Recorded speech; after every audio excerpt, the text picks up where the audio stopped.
नमस्ते जोहार। तो आज हमारे साथ एक बहुत ही बड़े पर्सनालिटी हैं। आई थिंक कि आप में से मैक्सिमम लोग इनको जानते ही होंगे, बट जो नहीं जानते उनको हम बता दें कि आज हमारे साथ डॉक्टर अभिषेक रामाधीन सर हैं। एक ईएनटी स्पेशलिस्ट हैं जिनका खुद का अस्पताल पिस्का मोड़ इटकी रोड आरएमडीए भवन के 4th फ्लोर पे है। और सर के लिए हम बहुत ज़्यादा थैंकफुल हैं कि बहुत ही शॉर्ट नोटिस पे सर ने मुझे अपना टाइम दिया। तो सर बहुत बहुत वेलकम है सर आपका हमारे इस एपिसोड में, और बहुत बहुत थैंक यू सर कि आपने इतने शॉर्ट नोटिस पे हमें टाइम दिया। तो सर आज हम आपसे बात करके ये जो ईएनटी विभाग है इसके बारे में अपने व्यूअर्स को कुछ बताना चाहेंगे, और अपने व्यूअर्स हम कहना चाहेंगे कि इस वीडियो को बिल्कुल भी स्किप मत कीजिए क्योंकि ये वीडियो बहुत ज़्यादा इन्फॉर्मेटिव होने वाला है। तो ये आपके हेल्थ रिगार्डिंग ये वीडियो होने वाला है, तो प्लीज़ इसको स्किप मत करिएगा और आप आज बहुत कुछ सीखने वाले हैं। तो सर सबसे पहले तो अपना एक परिचय दे दीजिए ताकि जो लोग नहीं जानते हैं वो लोग भी कुछ जान लें। कि मैं डॉक्टर अभिषेक रामाधीन और मैं ईएनटी सर्जन हूँ, स्कल बेस सर्जन भी हूँ, और ईएनटी से रिलेटेड जितने भी कैंसर है उसकी भी सर्जरीज करता हूँ। मेरा अपना अस्पताल है doctor Abhishek Ramadhin hospital and अभियान रिसर्च सेंटर, जो कि पिस्का मोड़ पे आरएमडीए भवन में है। मेरी पढ़ाई बॉम्बे से, इसके बाद मैंने अमेरिका में काफ़ी दिन रहा, वहाँ से फेलोशिप्स करी थी, यूरोप से फेलोशिप्स करी।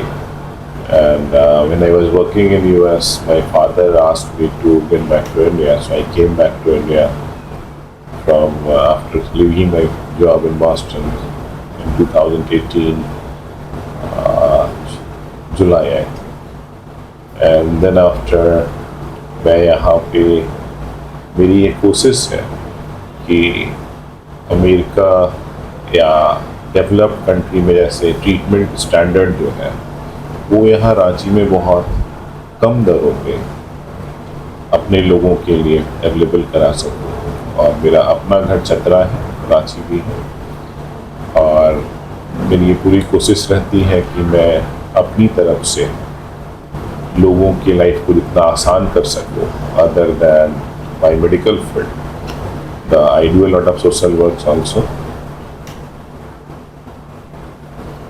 सर एक सबसे पहले क्योंकि मेरे व्यूअर्स पता नहीं कौन होंगे, मान लीजिए कोई नॉलेजेबल है कोई कम नॉलेजेबल है, सबसे पहले सर हम आपसे जानना चाहेंगे कि ये जो ईएनटी स्पेशलिस्ट होते हैं जो आमतौर पे बहुत बार हम लोगों ने भी सुना है, और अगर किसी को नहीं पता है कि ये ईएनटी स्पेशलिस्ट होते क्या हैं, इनका काम क्या होता है, इनका एक्यूरेसी, इनका एक्सपर्टीज़ क्या होता है, तो सर आप उस पर क्या बताएंगे? ये बहुत अच्छा क्वेश्चन है अनुराग। ईएनटी इसको ओटोलैरिंगोलॉजी भी कहते हैं हम लोग, या otorhinolaryngology. Oto means ear, E for ear, N for nose, N for rhinology also, and T is throat. तो कान, नाक और थ्रोट। लेकिन अगर हम बात करें तो लंग से ऊपर और जस्ट ब्रेन में घुसने से नीचे तो जितने भी अंग आते हैं तो ईएनटी में हम लोग उसको देखते हैं, उसका ट्रीटमेंट करते हैं। सर ये जो ईएनटी स्पेशलिस्ट हैं या फिर जो ईएनटी रिगार्डिंग प्रॉब्लम्स हैं, आपके नज़र में अभी सबसे ज़्यादा कॉमन क्या प्रॉब्लम्स हैं जो कि अभी बहुत ज़्यादा स्प्रेड हो रहे हैं जो ईएनटी स्पेशलिस्ट के फील्ड में आते हैं? तो ईयर में अगर हम बात करें तो कान बहना, कान में दर्द होना, कान में आवाज़ आना, जो चक्कर आती है वो भी more than 90% केसेस कान के कारण ही होता है। और अगर हम बात करें नाक की तो साइनस की जितनी प्रॉब्लम्स हैं, एलर्जीज की प्रॉब्लम्स हैं, ये सब कॉमन है। और अगर थ्रोट में बात करें तो टॉन्सिलाइटिस हो गई, फेरिंजाइटिस हो गया, आवाज़ की बात करें तो होर्सनेस हो गया। इसके अलावा भारत में जो ईएनटी कैंसर्स हैं वो नंबर 1 कैंसर्स हैं। जैसे यूएस की अगर डेटा देखें तो उनकी नंबर 10 पे आती है, बट हमारे इंडिया में जो कि लोग टोबैको च्यूइंग एंड जो गुटखा च्यूइंग है, इसके कारण जो नाक कान गले का जो कैंसर, खासकर ओरल कैंसर, वो नंबर 1 पे आता है। सबसे बड़ी मॉर्टेलिटी मॉर्बिडिटी उसी के कारण होती है। इसके अलावा हम लोग थायराइड, फिर जो हमारे सैलिवरी ग्लैंड्स होते हैं, जैसे पैरोटिड्स होती है, सबमैंडिबुलर होता है, सबलिंगुअल्स होता है, इससे रिलेटेड भी जितनी प्रॉब्लम्स होती हैं। तो ओवरऑल जो ईयर नोज थ्रोट, जिसको ENT डिपार्टमेंट हम कहते हैं, बहुत सारी चीज़ें हैं जो बहुत कॉमन है।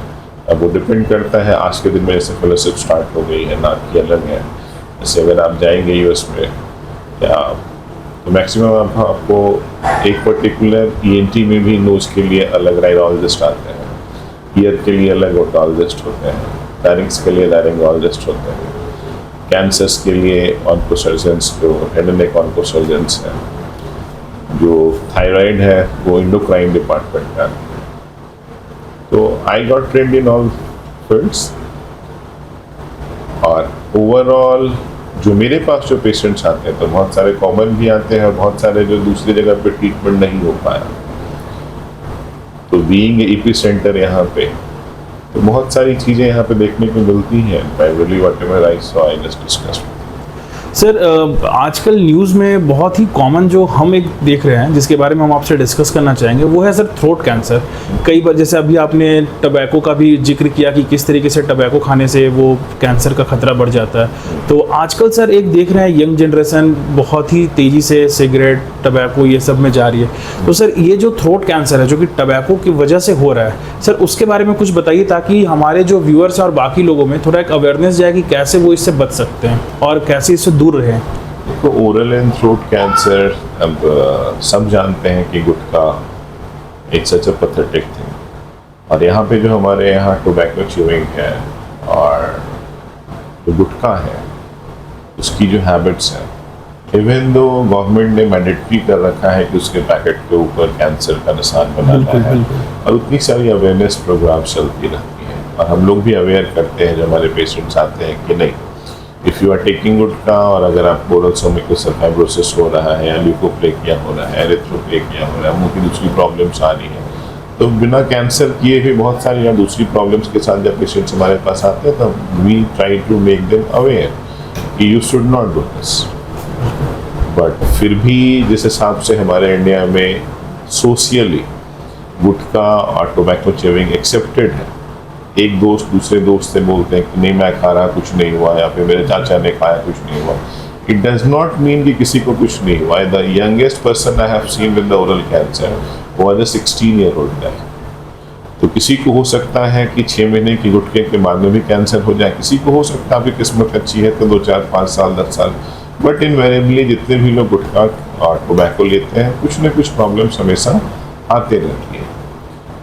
तो अवेयरनेस, खासकर जैसे आप YouTube बनाते हैं, चैनल्स हैं आपकी और दूसरी जो सोशल मीडिया प्लेटफॉर्म है, this would make it more aware the people that finally it's going to kill you, और इसी तरह का कैंसर कभी अच्छा नहीं होता।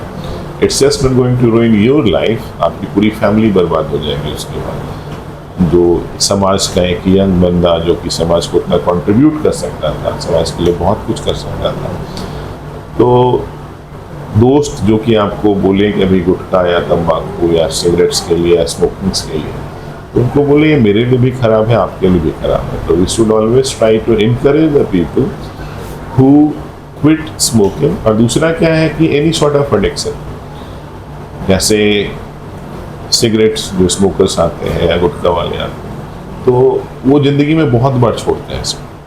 कितनी बार छोड़ा भाई? 20 बार छोड़ा, 15 बार छोड़ा, 10 बार छोड़ा, मुझसे क्या 50 बार छोड़ा। तो वो जो छोड़ा तो वो हमेशा के लिए छोड़ना चाहिए। ऐसा नहीं कि थोड़ा सा फिर लाइफ में स्ट्रेस आया, बाकी आया, once if you get addicted you started taking it again and again.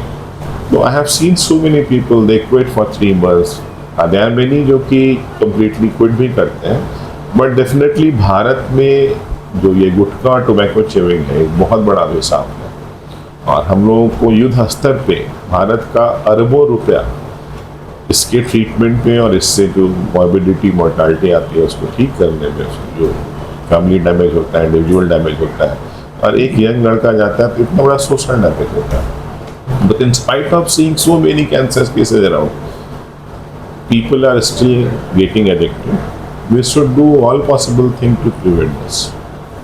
Sir आपको ऐसा नहीं लगता कि कहीं ना कहीं ये जो स्मोकिंग है उसको थोड़ा एक कूल बना दिया गया है? जैसे अगर हम वेब सीरीज़ या फिल्मों की बात करें कि किसी मूवीज़ में उसको एक ऐसे प्रेजेंट ही किया जाता है कि ये एक न्यू स्टाइल है, ये एक बहुत कूल है, अगर आप स्मोक नहीं कर रहे हो तो society will not accept you, अगर आप ड्रिंक नहीं कर रहे हो तो आप जो हैं आउट ऑफ लीग हो जा रहे हो, आउट ऑफ फॉर्म हो जा रहे हो। यही तो प्रॉब्लम है अश्विन, जो इसको जो कूल जो बना दिया गया है, ये कूल नहीं है, इट्स एक्सट्रीमली डेंजरस है। और if you will talk about like smoking, जिस समय लगभग 100 साल पहले जब ये डेवलप हुई थी तो उस टाइम में इसकी जो डेटाज आई थी कि स्मोकिंग के कारण कितने कैंसर्स होते हैं, स्मोकिंग के कारण क्या क्या हार्म आता है, आप इम्पोर्टेंट हो सकते हैं, इनफर्टाइल हो सकते हैं, कैंसर्स हो सकता है, शरीर में ऊपर से नीचे तक जितनी भी अंग हैं सबके कैंसर स्मोकिंग के कारण हो सकते हैं, चाहे ब्लैडर हो, चाहे लंग हो, चाहे वो हो, सब चीज़ में कॉन्ट्रीब्यूशन होता है। तो इसके डेटा को बहुत दिन तक जो इसमें सिगरेट्स की कंपनियां हैं उन्होंने दबा के रखा था, ये नहीं आ पाया।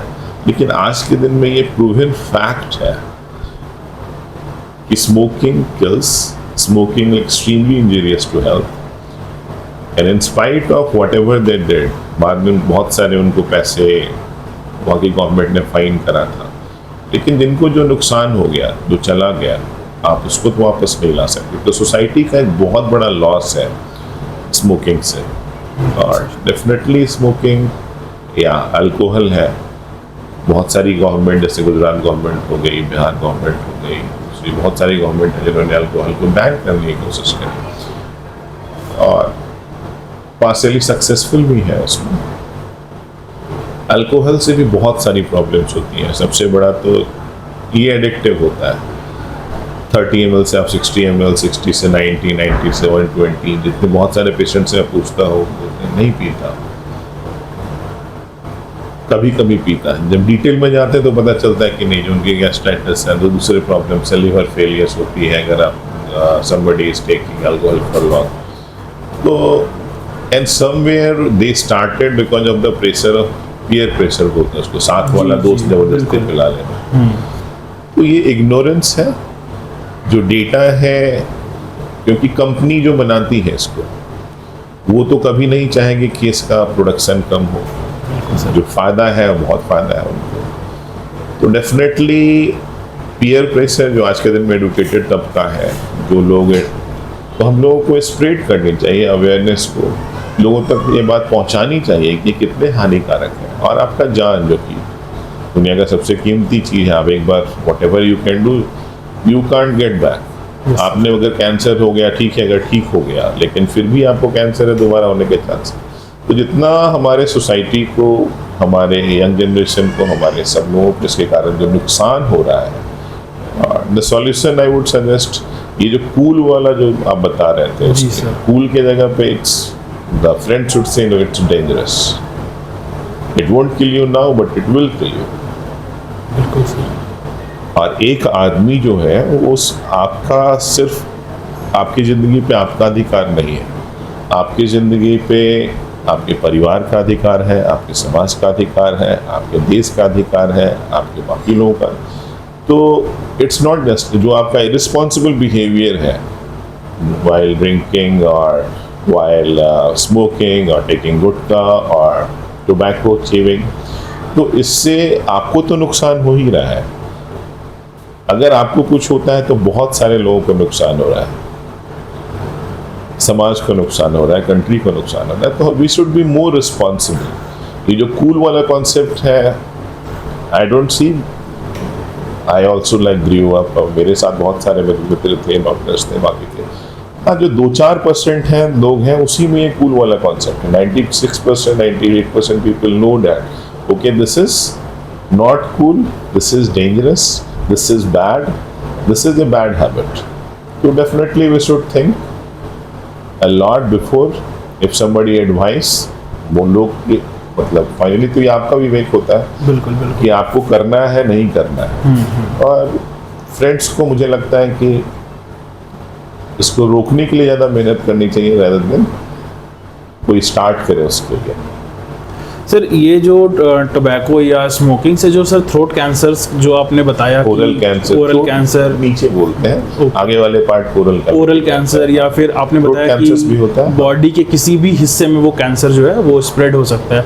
तो सर इसके शुरुआती लक्षण क्या होते हैं? कैसे एक इंसान को समझ में आएगा कि हाँ अब हम इसके गिरफ्त में आ चुके हैं और अब हमको इमीडिएट ट्रीटमेंट की ज़रूरत है? देखिए, मुंह में कुछ प्री कैंसरस चीज़ें होती हैं, जैसे ल्यूकोप्लेकिया, एरिथ्रोप्लेकिया और उस समय को सेल फाइब्रोसिस हो गया, इसमें मुंह खुलना बंद हो जाता है। So these are finally going to lead to the cancer. इसके अलावा जैसे मुंह में कोई घाव हुआ, जो आपने दवा लिया या विटामिन लिया या बाकी लिया, उसके बाद भर ही नहीं रहा,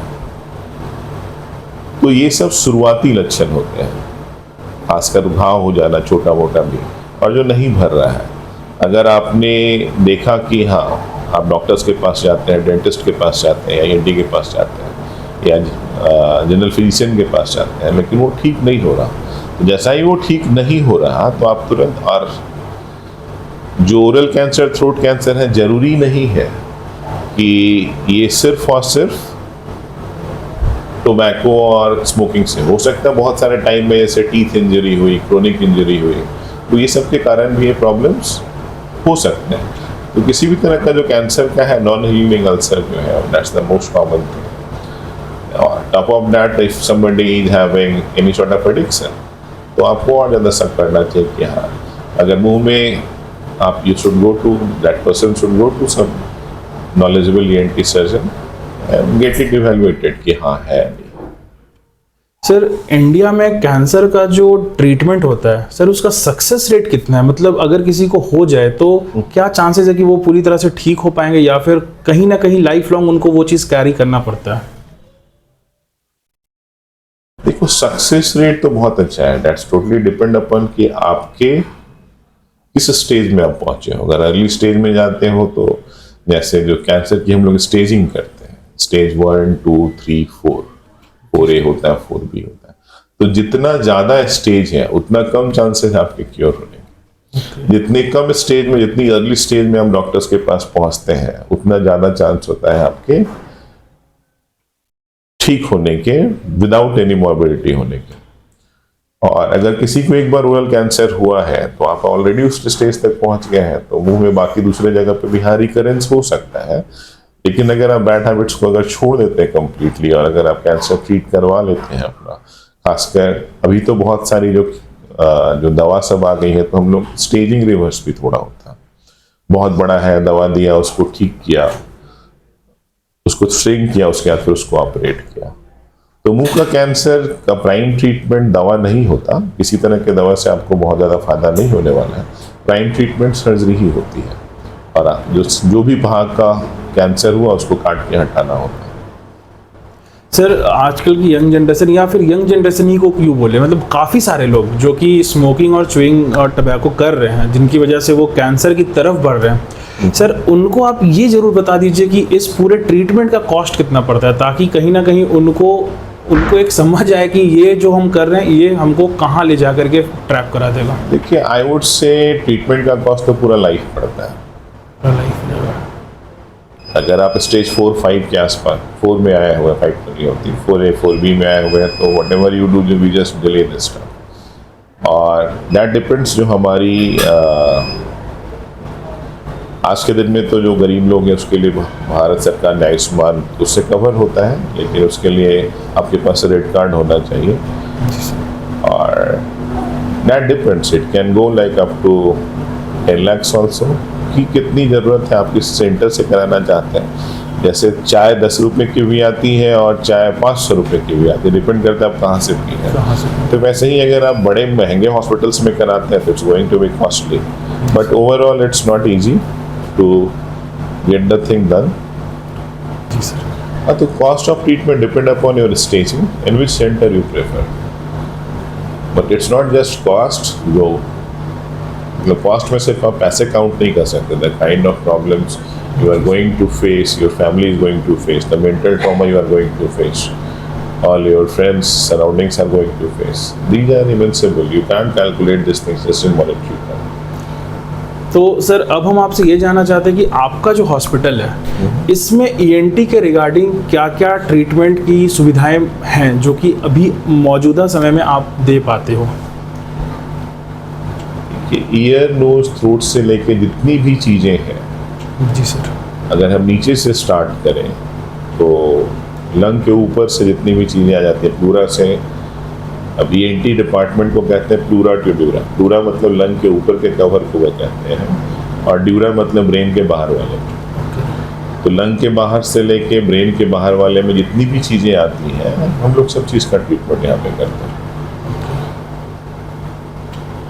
अब जैसे किसी को गले का कैंसर हो जाए, या थायराइड कैंसर है, या नॉर्मल थायराइड की स्वेलिंग है, या गले में दर्द हो रहा है, फेरेंजाइटिस हो रही है, आवाज़ में चेंज आ गया, होशनेस है, तो जो चीज़ मेडिकली कर सकते हैं मेडिकली, सर्जिकली कर सकते हैं सर्जिकली। ओरल कैविटी में जैसे हम लोगों ने कैंसर की बात करी है अभी, इसके अलावा अल्सर्स होते हैं, बहुत सारी दूसरी प्रॉब्लम्स होती हैं। तो मुंह में भी अगर किसी तरह की प्रॉब्लम है, नाक में जैसे एलर्जीज हैं, साइनसेस हैं, इवन थ्रोट में भी एलर्जीज होती है, साइनसेस हैं, साइनस की साइनोसाइटिस जिसको हम कहते हैं, पॉलिप्स हुआ, नाक में मांस हुआ, नाक का कैंसर हुआ, कान का बहना हो गया, इवन वर्टाइगो, बहुत लोग सोचते हैं वर्टाइगो मतलब चक्कर आना, कि ये प्रॉब्लम कार्डियोलॉजिस्ट के पास जाना चाहिए या फिर न्यूरोलॉजिस्ट के पास जाना चाहिए, but more than 85% cases, 90% cases जो चक्कर के होते हैं वो ईएनटी कारणों से होते हैं। तो कान का दो काम होता है, बैलेंस भी और सुनना भी। तो सुनाई की प्रॉब्लम और बैलेंस की प्रॉब्लम जो वर्टाइगो है, तो we treat everything, even like we do a lot of neurosurgery also, जिसके बारे में लोगों को उतना अवेयरनेस नहीं होगा। पहले जो न्यूरोसर्जरी होती थी, सारी की सारी ट्यूमर्स को हम लोग ऊपर से दिमाग का ढक्कन खोलना पड़ता था, बाद में करना पड़ता। अभी क्या होता है कि स्कल बेस पे दिमाग के नीचे की तरफ जो ट्यूमर्स हैं, तो उसको हम लोग नाके में एंडोस्कोपी के थ्रू जाते हैं, और जैसे पिट्यूटरी हो गई, कान की तरफ से भी जाते हैं, एकॉस्टिक हो गया, एकॉस्टिक न्यूरोमा ट्यूमर्स है। तो ब्रेन के नीचे का जो ट्यूमर्स होता है उसको भी हम लोग यहाँ पे ठीक करते हैं। और दूसरा है कि यहाँ पे जो ब्रेन ट्यूमर जो नीचे वाले में जो आता है उसको अगर ठीक करना होता है तो पेशेंट नेक्स्ट डे डिस्चार्ज हो सकता है, उसको 15-20 दिन हॉस्पिटल में रुकने की ज़रूरत नहीं है। आज ऑपरेट किया 1 या 2 दिन पे maximum, the moment like the person is comfortable we discharge the patient. तो आप पाँव पे चल के आते हो, कोई मॉर्बिडिटी मोर्टालिटी नहीं होती, आप पाँव पे चल के जाते हैं, आपका ब्रेन ट्यूमर निकल जाता है। कैंसर्स में हाँ मॉर्बिडिटी मोर्टालिटी होगी ही, और डिपेंड करता है कि स्टेज में आप लेके आए हैं। अगर अर्ली स्टेज में है तो मॉर्बिडिटी मोर्टालिटी बहुत लेस होगी, अगर ज़्यादा अगर है, फैला हुआ है, स्प्रेड किया हुआ है, तो प्रॉब्लम्स आती है। जो नॉर्मल रूटीन केसेस भी हो गए, जैसे टॉन्सिलाइटिस हो गई, CSM हो गया, साइनोसाइटिस के लिए फेस करते हैं हम। लैरिंक्स में जैसे अगर पॉलिप्स हो गए तो उसको हटाते हैं, थायराइड में गांठ है तो थायराइडेक्टमी, पैरोटिड में गांठ है तो पैरोडिक्टमी, अगर सबमैंडिबुलर ग्लैंड्स जो है सैलिवरी, तो उसको रिमूवल अगर ज़रूरत है, उसमें स्टोन हो गया तो दुनिया में जितनी भी सर्जरी होती है we do everything over there, because I got trained like in Europe also, and I got trained in US also. In India Tata cancer में काफ़ी दिन था, मुंबई में काफ़ी सीखा, even I was in Karnataka also. तो बिफोर स्टार्टिंग लाइक, तो we try to do everything over here, and हमारे रिजल्ट्स भी दुनिया के किसी भी अच्छे से अच्छे सेंटर्स से इक्विवेलेंट हैं। आप 100% तो कहीं नहीं कह सकते, बट जो दुनिया के जो बेस्ट सेंटर्स हैं, जैसे जॉन हॉपकिंस US में हो गया, या I was there also, Sinai में था काफ़ी। तो हमारे जो रिजल्ट्स हैं, जो हमारी टेक्निक्स हैं, जो हम लोग इंस्ट्रूमेंट्स इक्विपमेंट्स यूज़ करते हैं, वो तो US के बराबर का होता है, लेकिन जो कॉस्ट है जितना मिनिमम पॉसिबल होता है उस पर यहाँ पे करने की कोशिश करते हैं। तो जो पर्पस ही था ये हॉस्पिटल खोलने का कि the best quality treatment in the most affordable price, तो that's what like to do. Sir जैसा आपने बताया कि आप US से भी ट्रेनिंग और एजुकेशन कंप्लीट किए हैं, तो सर हमको एक चीज़ जानना है, बहुत से लोग अभी बाहर US और यूरोप जाना प्रेफर करते हैं जिनके पास पैसा होता है कि वहाँ हमको ट्रीटमेंट अच्छा मिलेगा। हम सर आपसे दो कंपैरिजन देखना चाहते हैं, एक ट्रीटमेंट के अकॉर्डिंग भी और एक मॉनिटरी के अकॉर्डिंग भी, कि वहाँ का ट्रीटमेंट हमारे ट्रीटमेंट से अच्छा है या हमारे इक्विवेलेंट है या हमसे पीछे है, और मॉनिटरी वो जो होता है कि वहाँ का ट्रीटमेंट में ज़्यादा पैसा लगेगा या इंडिया में ज़्यादा पैसा लगेगा या क्या, ये सर हम आपसे जानना चाहते हैं। कि सबसे पहले मैं क्वालिटी वाइज अगर बात करूँ तो यूएस में जो ओवरऑल जो स्टैंडर्ड है डॉक्टर का वो काफ़ी हद तक अच्छा है। ऐसा नहीं होता है कि एक बहुत ज़्यादा अच्छे है और एक बहुत ख़राब। इंडिया में प्रॉब्लम ये है कि somebody is extremely trained and few people are very less trained। तो वो डिस्पैरिटी जो इंडिया में है सो नहीं है वहाँ पे, क्योंकि एक मिनिमल लेवल अगर आपका नहीं पहुँचेगा तो वो आपको सिस्टम में जाना ही नहीं देंगे। मतलब अब getting into the medical US में भी बहुत टफ है, और ईएनटी लेना तो और भी बहुत ज़्यादा टफ है इंडिया की तरफ। और कॉस्ट की अगर बात करें तो जो जैसे ब्रेन ट्यूमर की मैं बात कर रहा था, जो मैं अपने हॉस्पिटल में 1.25 लाख 1.5 लाख में कर पाता हूँ, उसकी कॉस्ट वहाँ पे 1.5 करोड़ पड़ती है। इक्विपमेंट्स नियर अबाउट, लोग वो कहते हैं कि हमारे यहाँ ट्रीटमेंट महंगा है या दवा महंगी है, बट दुनिया की सबसे सस्ती ट्रीटमेंट, वन ऑफ द सस्ती और सबसे अच्छी ट्रीटमेंट इंडिया में है।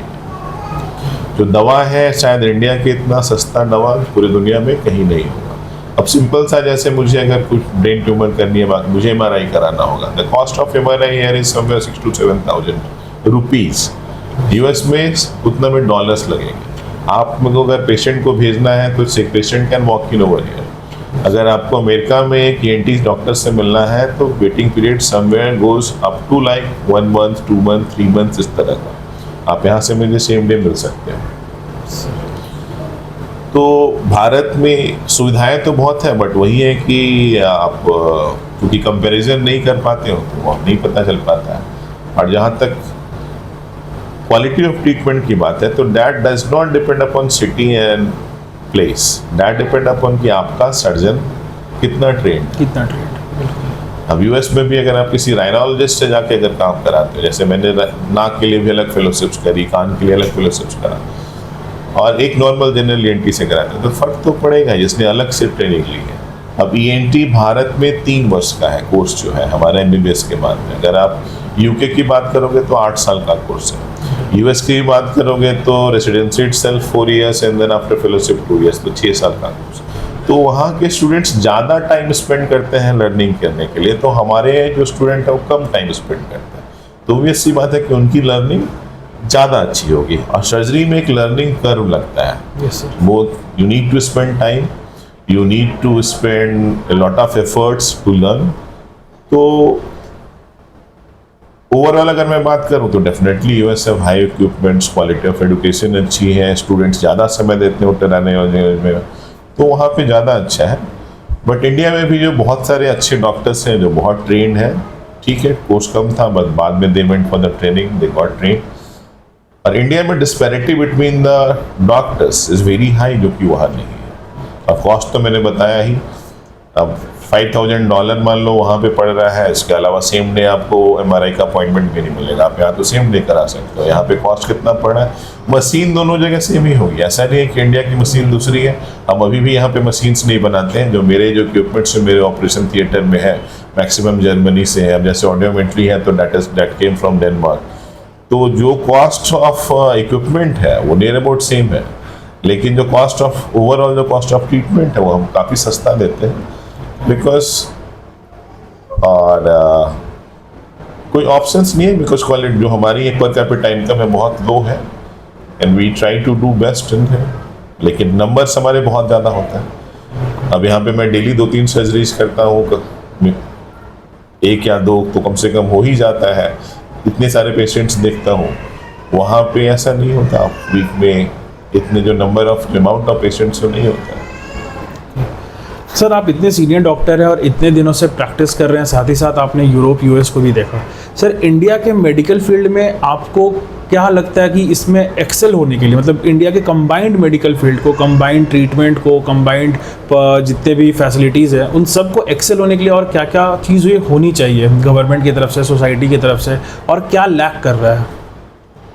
देखो, इंडिविजुअली दुनिया में 2 तरह की प्राइमरी सिस्टम है। एक यूके के सिस्टम जिसको आप बात करोगे, जिसमें NHS है, गवर्नमेंट स्पॉन्सर्ड सब चीज़ें, लेकिन आपको डॉक्टर्स के पास पहुंचने में 3-4-5 महीने तक लग सकते हैं किसी भी इम्पॉर्टेंट अगर आपको डिजीज है। यूएस के सिस्टम में प्राइमरली प्राइवेटाइज एवरीथिंग है और वो इंश्योरेंस बेस्ड सिस्टम है। तो दोनों के दोनों सिस्टम के अपने पॉजिटिव है, अपने प्रोज है, अपने कॉन्स हैं। अब US and Canada like India and Pakistan, not in relationship but like border sharing.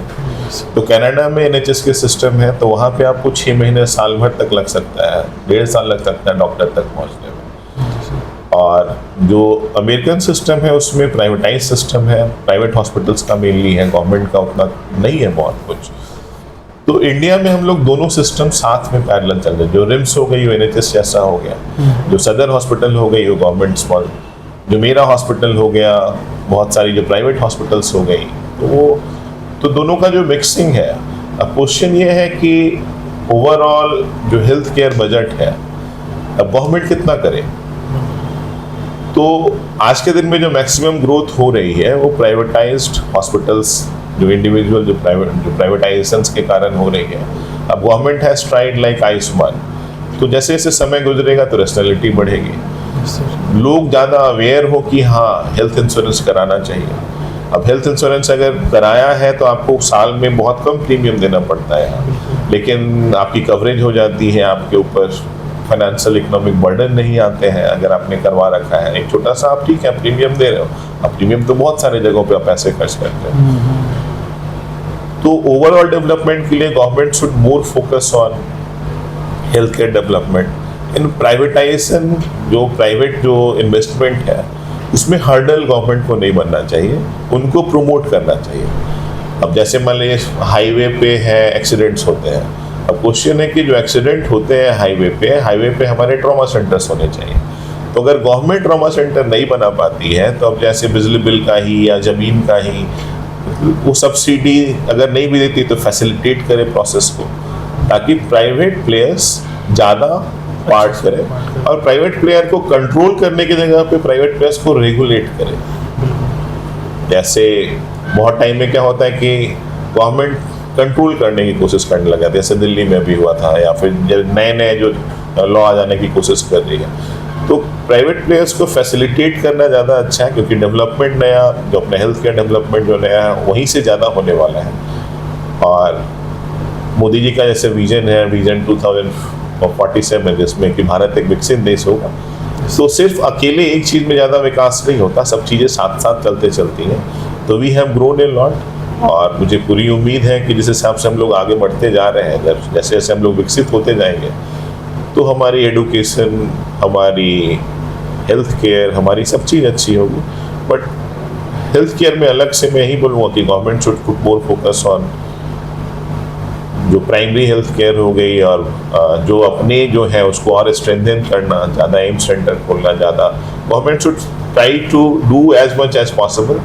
लेकिन जो प्राइवेट प्लेयर है उसको रेगुलेट करना चाहिए, उनको कंट्रोल करने की कोशिश नहीं करनी चाहिए। रेगुलेट कीजिए, कंट्रोल मत कीजिए, ताकि वो और ज़्यादा बढ़े। तो जैसा कि आपने देखा कि हमने सर से काफ़ी कुछ आज जाना, तो सर लास्ट में हम आपसे ये पूछना चाहेंगे कि सोसाइटी के लिए आपका क्या मैसेज है? मतलब आप एक डॉक्टर की हैसियत से क्या मैसेज देना चाहते हैं पूरे सोसाइटी को? देखिए, मैं तो यही कहूँगा कि कभी भी ये मत समझिए कि आपकी ज़िंदगी सिर्फ आपकी ज़िंदगी है। आपकी ज़िंदगी का जो अफेक्ट होता है वो आपके परिवार पे, आपके ऊपर सिर्फ आपका अधिकार नहीं है, आपके परिवार का भी अधिकार है, आपके समाज का भी अधिकार है। और अगर कुछ स्पेशली बीइंग ए डॉक्टर, जिस हिसाब से ओरल कैंसर्स और बाकी सब चीज़ें बढ़ रही हैं because of the abuse of tobacco and alcohol and smoking and all those, तो be more responsible in every sense. एक जिम्मेदार नागरिक बनिए, एक जिम्मेदार बेटा बनिए, एक जिम्मेदार पति बनिए। Being more responsible is always a most important thing, because your life is not just your life. A lot of people are dependent on you, and a lot of the country has expectation from you, the society has expectation from you, your family has expectation from you. So that's what I would suggest. I would say be more responsible. तो sir अगर इस video को देखने के बाद कोई patient या patient के फैमिली अगर आपसे मिलना चाहें तो वो कहाँ आके आपसे मिल सकते हैं, कैसे आपसे संपर्क? देखिए, मेरा जो हॉस्पिटल है और हमारा जो फ़ोन नंबर है 9934040203, तो इस पर फ़ोन कर सकते हैं। एक बार और सर बोल दीजिए ताकि अगर किसी को दोबारा से नोट करना हो, लिखना हो तो। 9934040203। तो आप इस पे कॉल कर सकते हैं, आप डायरेक्ट यहाँ भी आ सकते हैं। दूसरा एक और नंबर है 8210918334। तो दूसरा नंबर है 8210918334।